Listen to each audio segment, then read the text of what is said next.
Ja, ej. Radim više da bi morao manje, jer nikad nisam imao neko zvanje. Ali ipak sada svako zna me, a tek sam počeo, daleko mi kraje. Kažu to je sreća, nije znanje, jer nisu vidli moj dio tame. Nisu vidli te noći hladne, nisu im bile obitelji gladne. Ja sam to žrtveno janje, al sam preživio klanje. Sad jebe mi i mame, posvuda mi rane, time se hrane, al znam da ne stajem. Ne, strvinari sve sad bi dali za malo mesa, jer baš su gladni. Smrdi vani baš ko u štali, debili malo ste previše strali. Ne paše im ovo, ne paše im ono, kretenu ne paš na sebi. Svoje komplekse pucaš po meni, debilu nastavi se pjenit. Nepojmljivo i dojmljivo, youtuberi reper nespojivo. Ali dalje kidam šta je bilo bro, komentiraj ali dalje snijemo.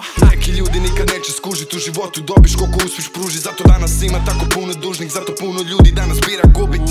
Teže je mozak uključit, nego pare posudit. Teže je nekog poslužit, nego nekoga ubit.